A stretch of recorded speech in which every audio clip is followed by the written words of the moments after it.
అర్థమైంది? నేను ఎటు చదివితే అటు చదవాలా. మీరు నిదానంగా చదివేది, నాదయిపోయినక్కడ గాని ఇంకా వెనక నుండి వస్తుండేది. అవన్నీ కూడా కొంచెం ఇబ్బంది అనిపిస్తది. కొంచెం మీరు నేర్చుకుంటారు. నేను చదివేది చెప్పి చూపిస్తే మీరు నేర్చుకుంటారు. సరే. ఒకవేళ మీరు నిదానంగా చదవలేక ఇంకా వెనకబడినారనుకోండి. నేను బంద్ చేయగానే మీరు బంద్ చేసి చిన్నగా చదువుకోవాలా. చిన్నగా అంటే అందరికి వినపడాల మందిరంలో కాదు. మీ హృదయంతో చదువుకోవాలా. దేవుడు మన ప్రభువైన యేసుక్రీస్తునందు చేసిన నిత్య సంకల్పము చొప్పున పరలోకములో ప్రధానులకును, అధికారులకును సంఘము ద్వారా తన యొక్క నానా విధములైన జ్ఞానము ఇప్పుడు తెలియ ఉద్దేశించి శోధింప శక్యము కాని క్రీస్తు ఐశ్వర్యము అన్ని జనంలో ప్రకటించుటకు సమస్తమును సృజించిన దేవుని యందు పూర్వకాలం నుండి మరుగై ఉన్న ఆ మరణమును గురించి ఏర్పాటు ఎట్టిదో అందరికీ తేటపరచబడుటకు పరిశుద్ధులందరిలో అత్యల్పుడునైన నాకు ఈ కృప అనుగ్రహింపబడెను. ప్రేమగల తండ్రి, సర్వశక్తిమంతుడా, యేసుక్రీస్తు మహారాజా, నీ ఘనమైన నామానికి వందనాలు. గనుడు, భయంకరుడు, నమ్మదగిన దేవుడు, నీ వాక్యం చేత మాతో మాట్లాడి మమ్మల్ని బలపరిచి నీ దైవాత్మ చేత నీ ప్రజల కొరకు పంచిపెట్టమని వేడుకు. చక్కని వాతావరణం మాకు ఇచ్చారు. అయితే సమయంలో నీ ముఖమును ముఖదర్శనం చూస్తూ మాకు సాయం చేయండి. నీ కృపగల హస్తాలకు అప్పగిస్తూ యోగ్యమైన విధానంలో బలలో వేయడానికి మమ్మల్ని సిద్ధపరచమని యేసునామమున వేడుకున్నాం తండ్రి. మనకు ప్రభు యొక్క బలకు సాదృశ్యమైన రొట్టె, ద్రాక్షరసం మన మధ్యలో ఉంది. అయితే ప్రియమైన ప్రభు మనతో మాట్లాడినటువంటి మాటలలో మరి ఈ భాగం ఏం మాట్లాడుతుంది అని అంటే, శోధింప సఖ్యము కాని క్రీస్తు యొక్క ఐశ్వర్యం. దేవుని వలన మనం పొందవలసినటువంటి ఐశ్వర్యాలు పోయిన వారం చూసినాం. మనం 5 వారాలుగా ధ్యానించినాం. అయితే ఈ వారంలో కూడా మనం ఈ మాటల గురించి మనం ధ్యానిస్తాం. క్రీస్తు యేసు యొక్క ఐశ్వర్యం. దేవుడు అంత గొప్ప దేవుడై ఉండి మానవుల కోసము ఈ భూమికి మనుషుడుగా వచ్చేసాడు. ఆయన రావడమే కాదు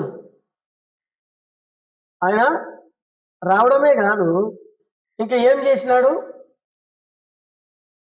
తన ఐశ్వర్యము, తన మహిమ, తన ప్రభావం అంతా కూడా ఆ పరలోకంలోని వదిలేసి భూమికి వచ్చాడు. ఇప్పుడు ఆ మహిమను ఆయన పొందుకున్నాడు. ఆ మహిమలో ఆయన ఉన్నాడు. ఇప్పుడు ఆ మహిమలో మనం ఉన్న తర్వాత ఒక దినం జరుగుతుంది. ఏం జరుగుతుంది? ఒక దినం మనం అందరము ఆయన దగ్గరికి వెళ్ళిపోతాం. అప్పుడు మనకిచ్చేటువంటి ఐశ్వర్యం గురించి మనం ధ్యానిస్తాం. రండి, ఇక్కడ ఎఫెసీ పత్రిక 2వ అధ్యాయం 6-7 వచనాలు. 6-7 2వ అధ్యాయము 6-7 వచనాలు. ఎఫెసీ పత్రిక 2వ అధ్యాయము 6వ వచనం 7వ వచనం మనం చదవండి. క్రీస్తు యేసు నందు ఆయన మనకు చేసిన ఉపకారముల ద్వారా అత్యధికమైన తన కృపా మహదైశ్వర్యము రాబో యుగములలో కనుపరచు నిమిత్తము. ఈ కృప ఏందంట? అధికమైనటువంటి తన కృపా మహదైశ్వర్యం. అధికమైనటువంటి కృప అంట మనం పొందిపోయేది. మనం పొందబోయేది ఎలాంటి కృప? అధికమైన కృప. ఇప్పుడు పొందినాం కదా రక్షణ. ఈ కృప కంటే అప్పుడు ప్రభు దగ్గరికి వెళ్ళిన తర్వాత పొందేటువంటి కృప అన్నిటికంటే అధికమైనటువంటిది. ఈనాడు నీ జీవితం, నా జీవితం అధికమైన కృపకు పాత్రులమైపోయినాం. ఈ కృప ఎలా మనల్ని కడుతుంది అని అంటే, దేనికి అర్హులుగామో, దేనికి యోగ్యులం కామో, దేనికి మరి మనం పోల్చుకోలేమో దానికి యోగ్యులుగా చేశాడు. తెలుసా మీకు? దానికి యోగ్యులుగా చేశాడు.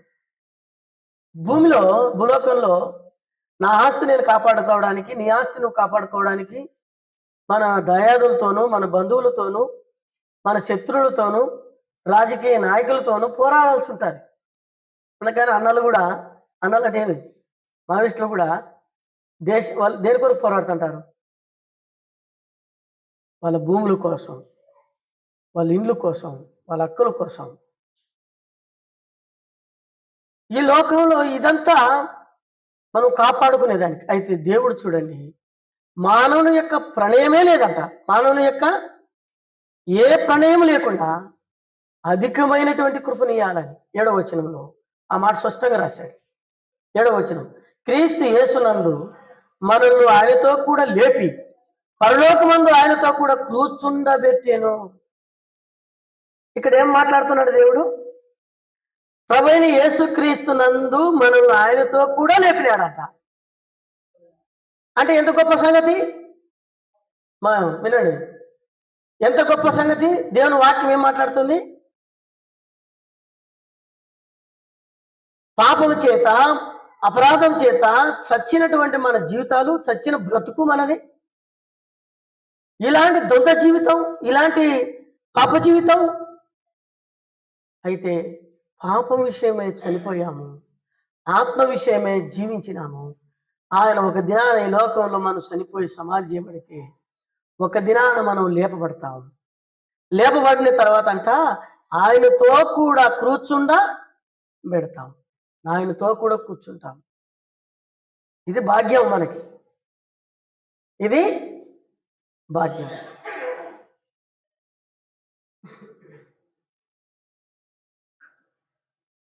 ఒక ఆయన మారు మనసే పొందలేదు, సేవకులకి సేవలు చేసేవాడు, ఎంతో సేవ చేసేవాడు,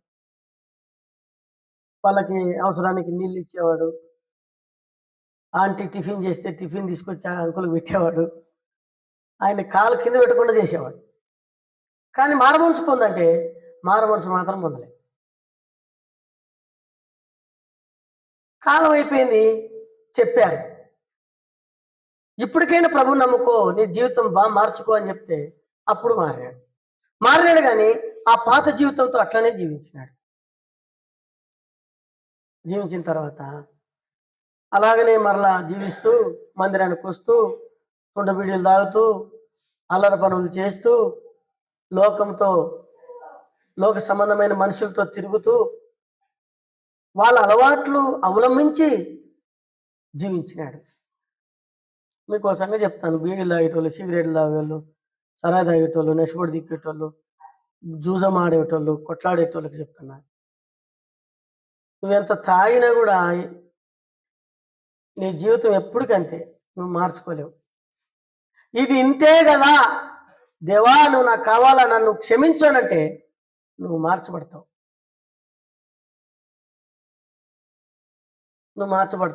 ఒక ఆయన అనింది నాతో, ఒక ఆయన డ్రెస్ మార్చుకున్నాడు. అంటే ఈ పండగలు కొంతమంది డ్రెస్ మార్చుకుంటారు కదా పండగల ముందు. ఏ కాలం అది? వేసవ 40 రోజులు వస్తుంది కదా, కార్తీక మాసమా, దాంట్లో బట్టలు మార్చుకుంటూ ఒక ఆయన అనింది, సార్ ఈ 40 రోజులైనా మాకు ప్రశాంతంగా దొరుకుతుందేమో అనుకుంటున్నా సార్ అని. నాకు ఆశ్చర్యం కలిగింది, ఏం అంత మాట అంటే అని. అంటే ఏం చేస్తాం సార్, చావలేక బతకలేక జీవోత్సాహంతో జీవిస్తున్నాను కానీ మా ఆయన మారలే. అందుకనే మా దయాదులు బంధువులంతా కలిసి ఒక మాల వేసినాం. ఇప్పుడు ఏమవుతాడంటే మారతాడేమో అని మా పద్ధతులన్నీ చేసినాం. తన హృదయంలో పశ్చాత్తాపం రానంత వరకు నువ్వు ఎన్ని చేసినా, ఏమి చేసినా, యాటికి పోయి ఇంతలో నిమ్మకాయ కట్టించుకొచ్చినా, ఈడ కాదు బురుగల్లో కడతారంట, బాగా కడతారు బురుగల్లో. ఈడ మెడకు గట్టే విడిచిపెట్టి చేతికి కట్టించుకొని,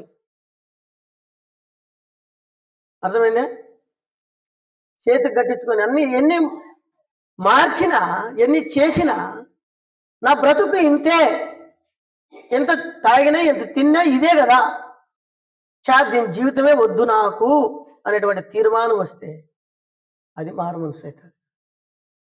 ఇంతమందితో నేను అనిపించుకుంటున్నానే, ఎంత చేసినా ఇంతమంది నన్ను అవులా చేస్తున్నారే, నా భార్య, నా పిల్లలు, నా తల్లిదండ్రులు నన్ను బట్టి ఎంత అవమాన భరితంగా జీవిస్తున్నారే, ఎలాగూ నేను ఈ విధంగా ఉండాలి అని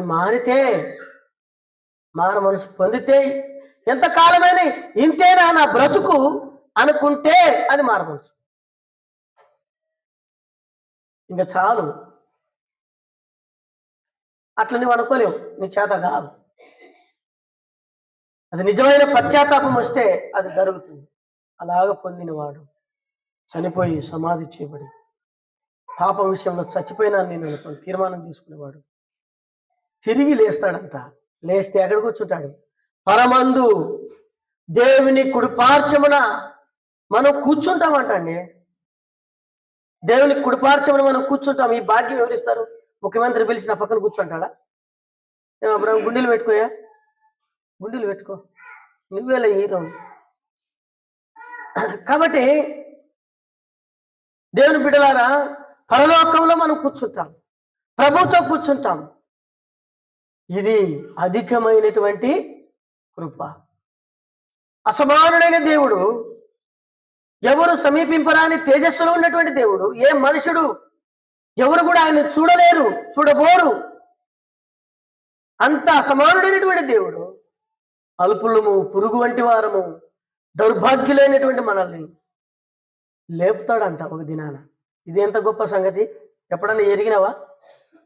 ఒక దినం మనం లేపబడతాం, ఒక దినం దేవుని సన్నిధికి చేరుతాం, ఒక దినం దేవుని పంచన చేరుతాం. అంతేకాదు, ఆయన తన కుడిపార్శ్వమున కూర్చోబెట్టుకుంటాడు, ఆయనతో కూర్చోబెట్టుకుంటాడు. ఈ భాగ్యం నీకుందా? అసమాసి కాదు నువ్వు రక్షణ పొందినేది, దేవునితో నువ్వు ఉండాలని, ప్రభుతో నువ్వు ఉండాలని. ఆ దేవుడేమి మానవుని సృష్టి? ఆయన మానవ సృష్టి అయితే వెండి బంగారములు చెట్లతో 4 చెక్కలు చేసి తయారు చేసి ఎడవు తను పెట్టి ఆరాధన చేసుకోవచ్చు. అవునా కదా? బయట మైకి కనెక్షన్. కాబట్టి దేవుని బిడ్డలారా, మన జీవితంలో అది కాదు. ఆయన ఎవరు సమీపింపరాని ఏ మనిషిని చేత ఆయన తయారు చేయబడలేదు. ఆయన భూమి ఆకాశములు పట్టజాలనేటువంటి దేవుడు. అంత గొప్ప దేవుని దగ్గరికి వెళ్ళినప్పుడు, అంత మహిమలోనికి మనం వెళ్ళినప్పుడు అధికమైనటువంటి ఆ కృపను మనం చూస్తాం. ఆయనతో కూడా కూర్చుండబెడతాం. ఆయనతో కూడా కూర్చుండబెట్టేటువంటి భాగ్యము దేవుడు మనకి ఇచ్చినాడు. అందుకనే ఇక్కడ ఏమంటాడంటే, మీరు విశ్వాసం ద్వారా కృపచేతనే రక్షించబడినది పడ్డారు. ఇది మీ వలన కలిగినది కాదు, ఇది మన వలన కలిగింది కాదు. దేవుని కృప, దేవుని కృప. రక్షించబడి పాపక్షమాపణ పొందిన బిడ్డ మాత్రమే ఆయనతో కూర్చుంటాడు, ఆయనతో ఉంటాడు, ఆయనతో సదాకాలం జీవిస్తాం. ఇదే మన యొక్క నిరీక్షణ, ఇదే మన యొక్క భాగ్యం, ఇదే యొక్క మనకున్న గొప్పతనం. మనం మరి ఎట్లా జీవించాలా చూడండి. మనం జీవించాల్సిన మాటలు, కొన్ని మాటలు చెప్తా. కొలస్సీ పత్రిక 3వ అధ్యాయం 3-4 వచనాలు. కొలస్సీ పత్రిక 3వ అధ్యాయము 1-4-3 వచనాలు. మీరు క్రీస్తుతో కూడా లేపబడిన వారైతే పైనున్న వాటిని వెతుకుడి, అక్కడ క్రీస్తు దేవుని కుడిపార్శ్వమున కూర్చొనున్నాడు. మనం ఎవరమంట? మీరు క్రీస్తుతో కూడా లేపబడిన వారైతే పైనున్న వాటిని వెతకండి, పైనున్న వాటిని వెతకండి. అక్కడ ఎవరున్నారంట? క్రీస్తు దేవుని కుడిపార్శ్వమున కూర్చున్నాడు. తర్వాత పైనున్న వాటి మీదనే కానీ భూ సంబంధమైన వాటి మీద మనసు పెట్టుకున్నప్పుడు ఏలైనగా మీరు మృతి పొందుతున్న మీ జీవం ఆయనతో కూడా దేవుని యందు దాచబడింది. మన జీవం ఇప్పుడు దాచబడిందంట, దేవుని యందు దాచబడింది. మన ప్రాణం దేవుని యందు దాచబడింది. పైనున్న వాటి మీదే మన మనసు, భూ సంబంధమైన వాటి మీద మన మనసు కాదు. భూ సంబంధమైందంటే ఏమి భూ సంబంధమైందంటే చెప్పండి అమ్మా. భూ సంబంధమైన అంటే ఏంటివి? భూ సంబంధమైనవి అంటే ఏంటివి? సంపాదించుకోవాలా, ఇల్లు మీద ఇల్లు వేసుకోవాలా, ఇవన్నీ మనకు ఏమి ఇది లేదనకుండా ఎంజాయ్ చేయాలా, అది మన భూ సంబంధమైనటువంటి. అన్ని తిరిగి లాస్ట్కి ఏమవుతామంటే శరీరాన్ని సుఖపెట్టేదానికి ఇష్టపడతాం. శరీరం ఎంత కష్టపడితే అంత ఆరోగ్యంగా ఉంటాం. శరీరాన్ని ఎంత సుఖపెడితే అంత రోగాలు వస్తాయి. ఆ సంగతులు మనకు తెలియదు. అయితే ఇక్కడ రాయబడినటువంటి మాటలు చూసినప్పుడు పైన వాటిని భూ సంబంధమైనవి తాత్కాలికమే, మనం బ్రతకడానికే, అవి అంతవరకే చూడాలా. ఇవి శాశ్వతమైనటువంటివి కావు. సింహాసనం మీద ఉన్న రాజైనా, పూరు గుడిసిలో ఉన్నవాడైనా ఏది ఒక సంపాదించుకోలేడు, ఏది తీసుకుని పోలేడు. సంపాదించుకున్నవాడు సంపాదించుకున్న దాన్ని తీసుకుపోలేడు. అనుభవించేవాడానికి ఎవరు అనుభవిస్తారో ఏం కథలు మనకు తెలుసా? ఇక్కడ చాలా సంగతులు దేవుని వాక్యంలో ప్రసంగిలో అంటాడు ప్రసంగి, చనిపోయిన తర్వాత భూమి మీద ఏమి జరుగుతున్నదో వారికి ఎప్పటికీ తెలియదంట. ఎప్పటికీ మనకు చచ్చిపోయిన తర్వాత తెలియదంట. మనం ఏమనుకుంటాం? మననేనమ్మ చచ్చిపోయింది, అప్పుడే వచ్చింది చూడి కదా. మనం ఏమనుకుంటాము? మననే చచ్చిపోయింది, అప్పుడే వచ్చింది, 3-4 నీళ్ళు లేకముందే వచ్చింది మా ఇంటికి. మీ ఇంటికి రాదు, మా ఇంటికి రాదు.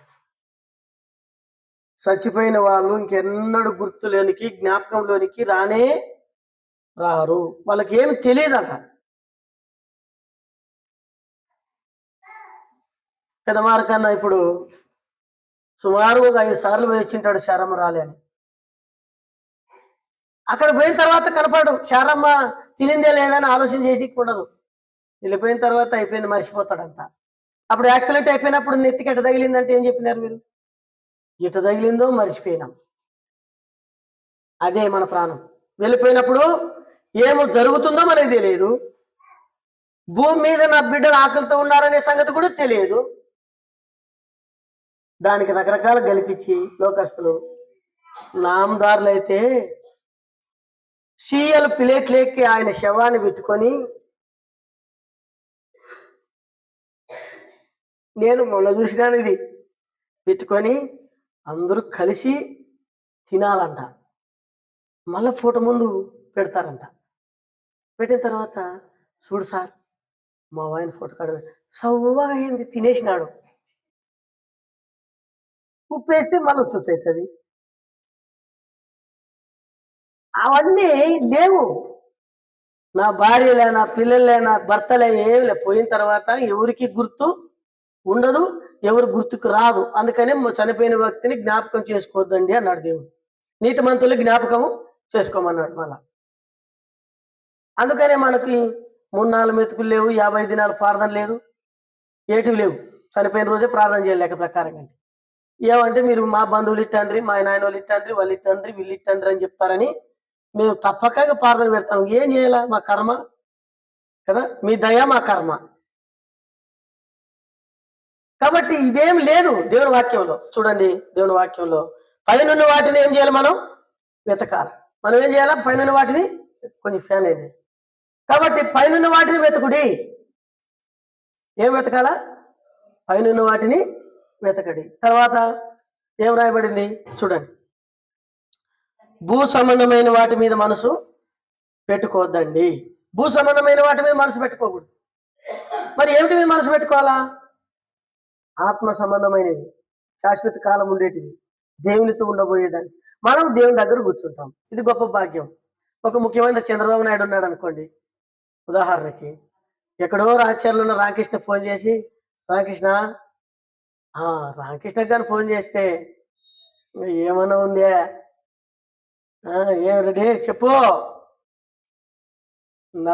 నాకున్నటువంటి పలుకుబడి నీకుందా అని అంటే ఒక మనుషుడు, ఒక అధికారంలో ఉన్న వ్యక్తి మనల్ని గౌరవించి మనకు ఫోన్ కానీ చేస్తే, నా స్థలంలో నేను ఉండే స్థానంలో నువ్వు ఉందులని పిలిస్తే ఎంత అంతమందిలో భక్సింగ్ గారు తర్వాత గొప్ప గొప్ప భక్తులు మోషే, యాకోబు, యోహానులు, అబ్రహాము ఉన్న చోట్ల పేరు పెట్టి పిలుస్తాడంటారా? అందరు తిరిగి చూస్తారు, ఎవరబ్బా, ఎవరేమ్మా? అర్థమైందా మీకు? పిలుస్తాడు ఆయన, అందరిలో పిలుస్తాడు, రా కూర్చుందిరా, నాతో కూడా నా సింహాసనం అందు నాతో కూడా కూర్చో, నేను లేపినాను. అంటే ఇది అధికమైనటువంటి ఐశ్వర్యం. ప్రభుతో ఉంటాం, ప్రభుతో ఉండేటువంటి భాగ్యం ఆయన నీకు నాకు ఇస్తాడు. చూడండి ఒక మాట, మత్తయి సువార్త 20వ అధ్యాయం 21వ వచనం. మత్తయి సువార్త 20వ అధ్యాయము 21వ వచనం చదవండి ఎవరైనా. 20 చదవండి, 21 చదవండి. జెబెదీల కుమారుల తల్లి వచ్చి, ఇద్దరు కొడుకులు తోలుకొని వచ్చిందంట ఆయమ్మ. జెబెదీల కుమారుల తల్లి వచ్చి అడిగింది యేసుప్రభుని, అయ్యా నేను వెంబడిస్తున్నారు, నీ దగ్గర వచ్చి పరిచర్య చేస్తున్నారు, నీకంటే ముందుగా వెళ్ళి సాపులు వేస్తున్నారు, అదెందో ఏమో మనకు తెలియదు కానీ ప్రభువా నువ్వు కూర్చుంటే నీ పక్కన కుడి పక్కన నా కొడుకు ఒకడు ఉండాలా, ఎడమ పక్కన ఒక కొడుకు ఉండాలి, ఇల్లే కనపడాలా, ఇంకా నా కొడుకులు నీ పక్కన కూర్చోబెట్టుకొని అడిగింది ఏమో. ఎంత గొప్ప ఆశ కదా. ప్రభు స్థానాన్ని ఆయన వైపు కుడివైపు ఒకరిని ఎడమవైపు ఒకరు కూర్చోబెట్టుకోయా నా కొడుకుల్ని అని, యాకోబుని యోహాన్ని అని అంటే అప్పుడు ఏమంటున్నా చూడ చదవండి. అందుకు యేసు, నువ్వు ఏం అడుగుతున్నావమ్మా అన్నాడు. అది నీకు తెలియదు. చూసినావా, అది ఒకరు చెప్తే ఇచ్చేది కాదు, లేకుంటే ఎవరు రికమెండేషన్ చేస్తే ఇచ్చేది కాదు. నేను తాగే పాత్రలోనిది మీరు తాగగలరా అంటే ఆయన ఏమని తెలుసు, వాళ్ళు ఏమన్నారు తెలుసా, త్రాగుతాము అన్నారు. మీరు తాగుతారేమో కానీ నా కుడి పర్సను కూర్చోవాలా లేదా అనేటువంటిది నా వశములో లేదు, అది నియమింపబడిన వారికి. ఈ దినాల్లో మనకు ఆ పిల్లల్ని తీసుకుని అప్పటి నుండి బలసుత్తి తిరుగుతున్నాడు అని పట్టుకోరా. కాబట్టి దేవుని బిడలమైనటువంటి మనం దేవుని స్థానంలో, దేవుడు ఉన్నటువంటి స్థానంలోనికి నీవు నేను కూడా వెళ్ళాలంటే అది నియమింపబడిన వాళ్ళకి, అర్హత నొందిన వారికి, ఆత్మీయంగా జీవించిన వారికి, యోగ్యమైనటువంటి వారికి. ఏ మనిషిని రికమెండేషన్ అక్కడ పనికే రాదు. మనం ఎలా ఉంటామో మనకే తెలియదు. అయితే నేను ఒకటి చెప్పగలను, ఆయన వలే ఉంటామంట. యోహాను మొదటి పత్రికలో రాయబడింది 2వ అధ్యాయంలో, ఆయన పోలి ఉంటామంట. ఆయన అక్కడే ఉంటాం, ఆయన ఎట్లుంటే అట్లుంటాం. అందుకని ఆయనకేం 6 చేతులు 10 తలకాయలు లేవు, ఆయనకి ఒకే తలకాయ ఉంది, 2 చేతులే ఉన్నాయి, వెనకాలు ఉన్నాయి. మన వాళ్ళు ఒక్కొక్క దేవుడు అనేసరికి ఆయనకి 10 తలకాయలు పెడతారు, చేతులు 10. అది ఒకటి మర్చిపోయినారు, కాళ్ళు మాత్రం 2 పెడతారు. కాళ్ళు ఎన్ని పెడతారు, 2. అది అది అది కూడా మనిషిటే బాగుండే. ఆ తలకాయకు ఒకటి, ఆ చేతికి ఒకటి, దాని గురించి ఎంత చెప్తుంటారు. దేవుడు అంటే ఇట్లుండాలా, దేవుడు అంటే అట్లుండాలా. అది కాదు. దేవుడు అనేవాడు క్షమించేవాడు, ప్రేమించేవాడు, కరుణించేవాడు, విడుదల చేసేవాడు, చంపుకోమని చెప్పేవాడు కాదు. అది నియమింపబడిన వాళ్ళకి. నువ్వేం అడుగుతున్నావో నీకు తెలియదంటే, మేము తాగిన దాంట్లో నువ్వు తాగుతావమ్మా అంటే తాగుతాం ప్రభు అన్నాడు. ఒకవేళ తాగొచ్చేమో కానీ అది ఏర్పాటు నొందిన వాళ్ళకి కాదు. సరే, ఆయమ్మ అడిగింది, అందరూ గద్దించినారు, బాగానే ఉంది. ఇప్పుడు యేసు ప్రభు కుడి పార్శ్వన, ఈ ఎడమ పార్శ్వన ఎవరున్నారు చెప్తారా? ఎవరున్నారు? ఆయన ఈ లోకంలో ఉన్నప్పుడు అందరూ ఆయన విడిచిపెట్టిపోతే ఆయన కుడి పార్శ్వన, ఆయన ఎడమ పార్శ్వన నుండి దేవుడు తెలుసా? 2 దొంగలే. ఎవరున్నారు? 27వ అధ్యాయం మత్తయి సువార్త. ఆయనతో ఉన్న వాళ్ళు ఎవరు అని అంటే, మత్తయి సువార్త 27వ అధ్యాయం 30వ వచనం. మత్తయి సువార్త 27:30. 38 చదవండి. మరియు కుడివైపున ఒకడును ఎడమ వైపున ఒకడును 2 బందిపోటు దొంగలు ఆయనతో కూడా సిలువేయబడిరి.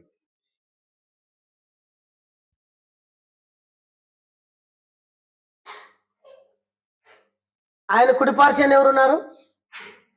బందిపోటు దొంగ అంటే దొంగల ముఠాకి పెద్ద,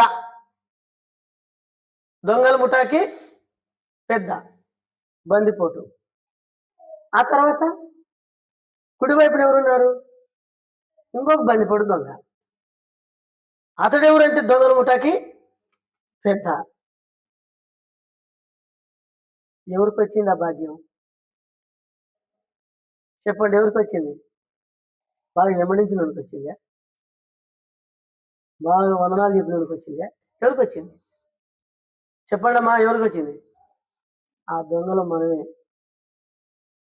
అక్కడ దొంగలు అనే మాటకి అర్థం ఏంటంటే, అలాంటి స్వభావం కలిగిన జీవితం ఎవరిదంటే మనది. ఆ భాగ్యం మనకి ఇచ్చినాడు. ఆయనతో ఉండే భాగ్యం, ఆయన కుడిపార్శ్వమున ఎడమ పార్శ్వమున ఉండేటువంటి భాగ్యం, ఇది అధికమైనటువంటి ఐశ్వర్యం. కాబట్టి ఈ ఐశ్వర్యాన్ని మనం పొందిన వారమై ఆయనతో కూడా ఉండేటువంటి భాగ్యం సియోను కొండ పైన దేవదూతల ఎదుట శిలువతో సితార తీసుకొని ప్రతిగానాలు చేసి ఆ సందర్భమే పరలోకంలో మనం ఉంటాం. లోకంలో కష్టాలు నష్టాలు రాక తప్పవు, దుఃఖాలు అనేటువంటి సహజమే. కానీ అన్నిటినీ జయించిన నీవు ఒక దినాన దేవునితో జీవకిరీటం పొందుతావు. ఆయనతో ఉంటావు కదా. కాగా సదాకాలం మనం ప్రభుతోనే ఉంటామంట. 1 తెస్సలోనికలో 4వ అధ్యాయంలో ఆఖరి వచ్చిన సదాకాలం మనం ప్రభుతో ఉంటాం. అంటే ఎంతకాలం? మళ్ళీ చచ్చిపోయిన తర్వాత కుక్క పుడతాం అనుకుంటే కాకే పుడతామా? అక్కడ కాకిని చంపినాడు, వచ్చే జన్మలో కాకే పుడతాడు. మనిషికి 7 జన్మలు, ఈ జన్మలో ఏం జరిగేది చెప్పడాడు, 7 జన్మల గురించి చెప్తుంటాడు.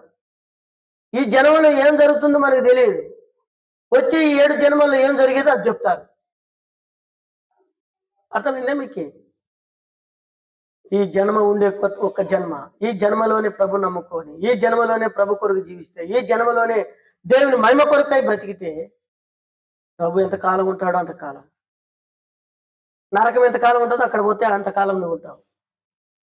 ప్రభు ఎంతకాలం మనం ఉంటాం. ఆయన సదాకాలం ఉండేవాడు, మనం కూడా సదాకాలం ఆయన సింహాసనం దగ్గర ఆయన రాజుగా ప్రభువుగా చూస్తాం. మహిమ పొందిన ప్రభువుగా ఆయన గాయాలు చూస్తాం. ప్రతి ఒక్క గాయాన్ని మనం చూస్తాం.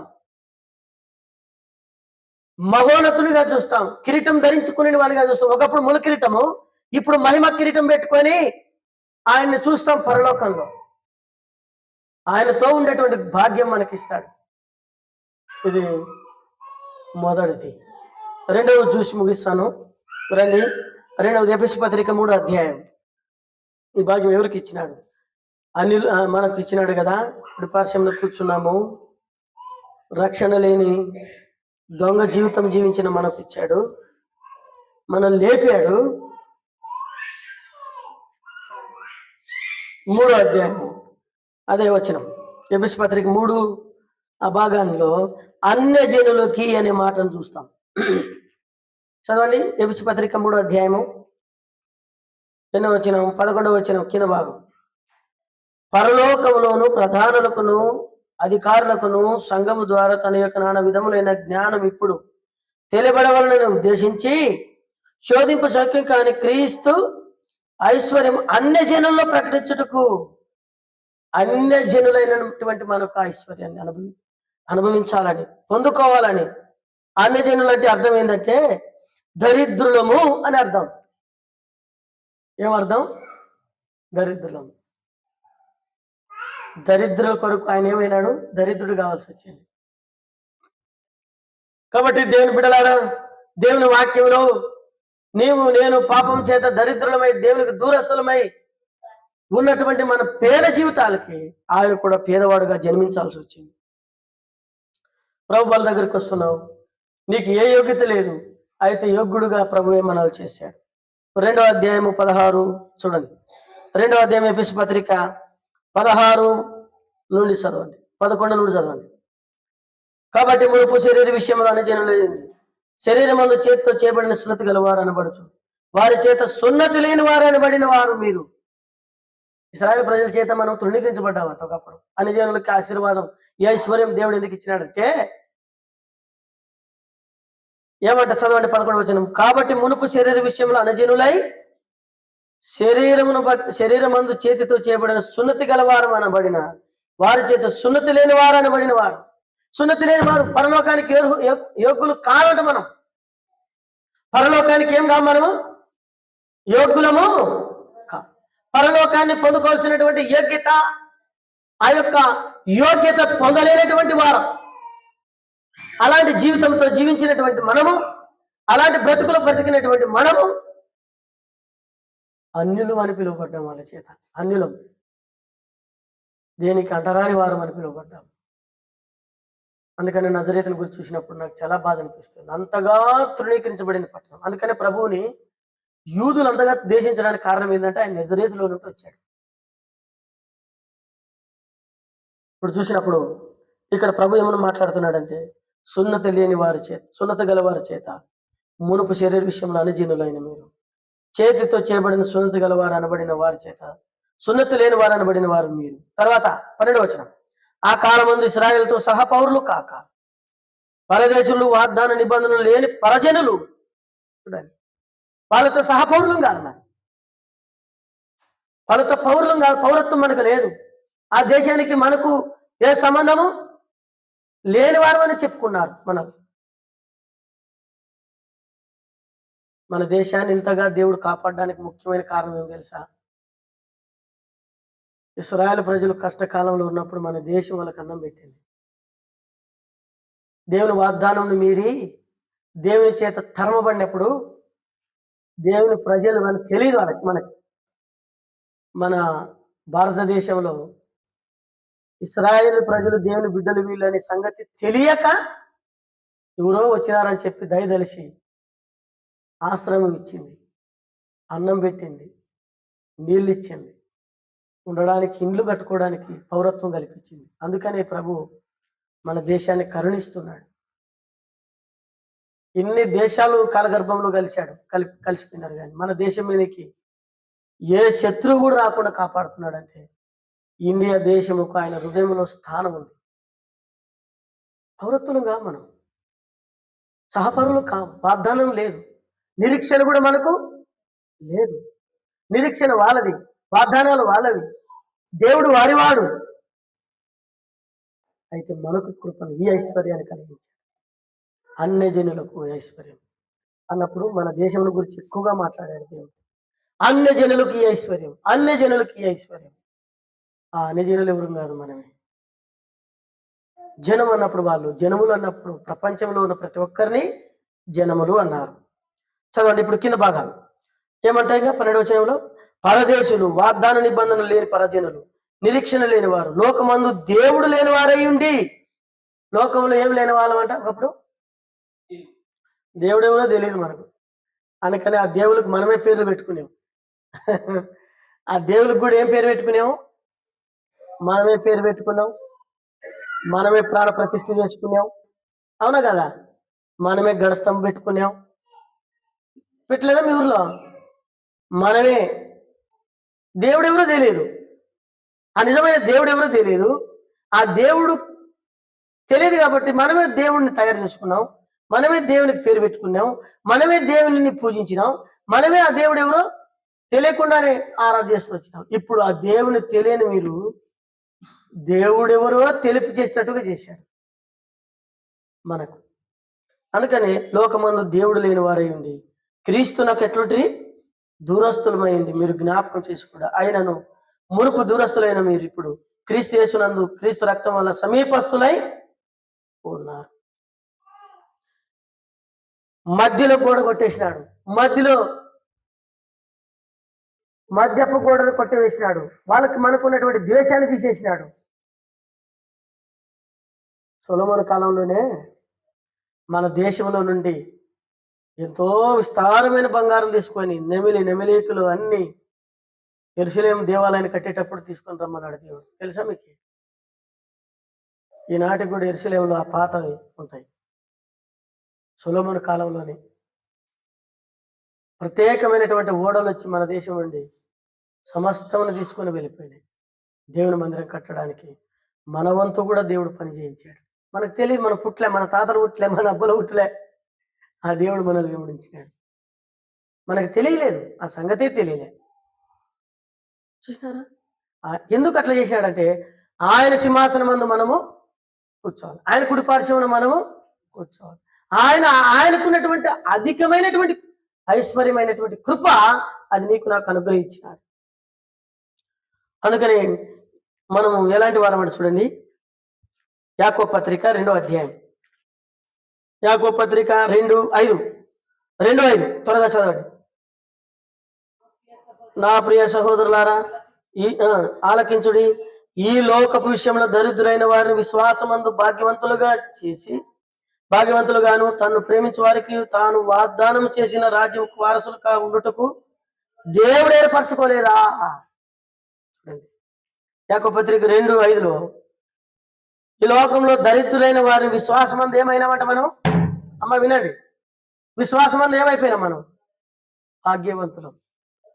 విశ్వాసం ద్వారానే మనం దేవుని దగ్గరికి వెళ్ళగలిగినాం, వేరేదేమిలే. విశ్వాసం ద్వారానే ఆ దేవుని కలుసుకోగలిగినాం.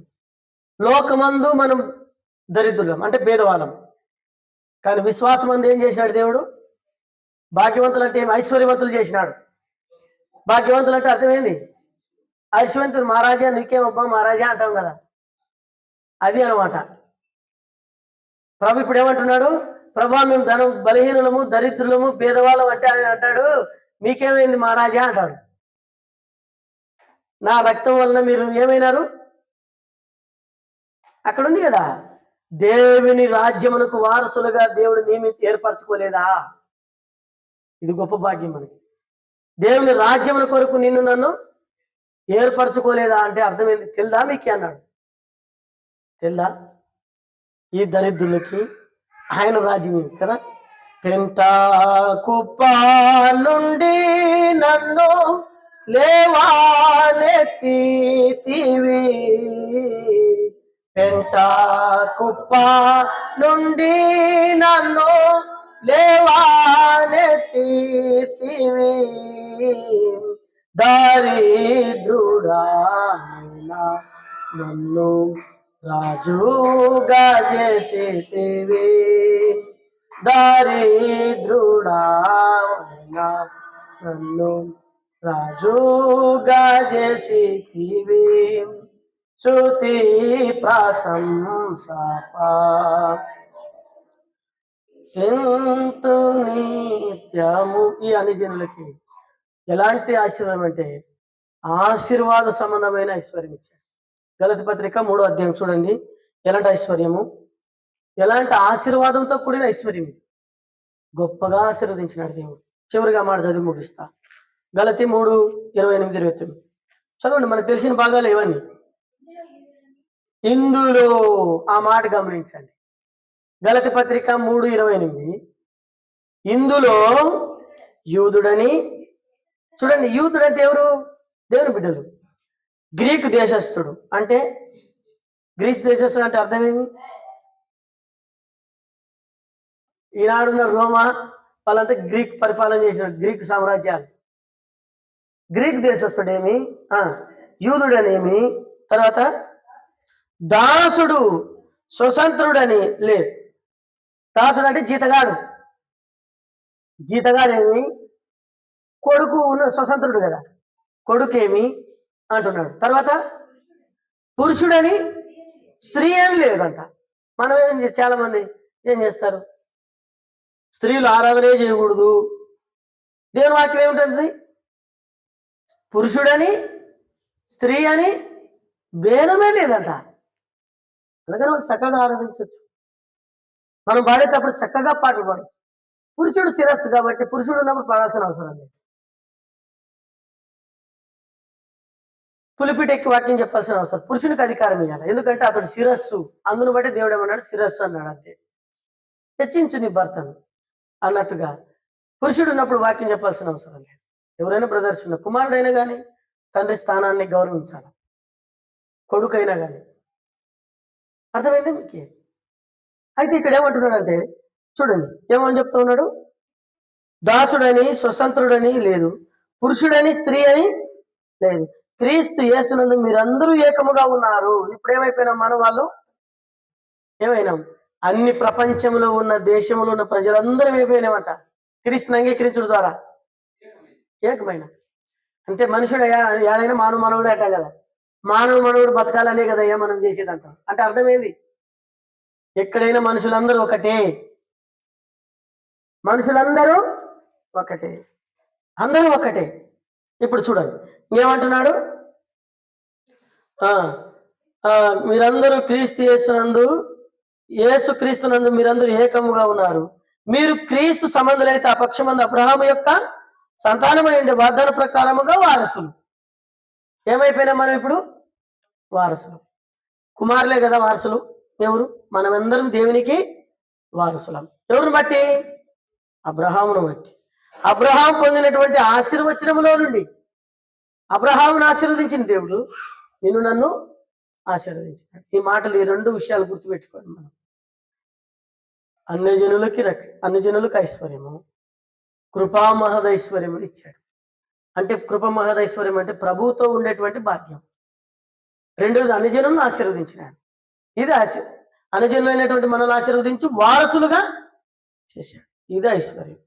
ఇంత ఐశ్వర్యాన్ని మనం పొందుటకు ఏమాత్రం కూడా యోగ్యులము కాము, కానీ కేవలం ఆయన కృప. దాన్ని ఏమంటారంటే అధికమైన కృప. కాబట్టి ఆ కృపకు పాత్రలమై దేవుడు అలాగ మనల్ని సిద్ధపరచును గాక. మోకాళ్ళ మీదకి రండి.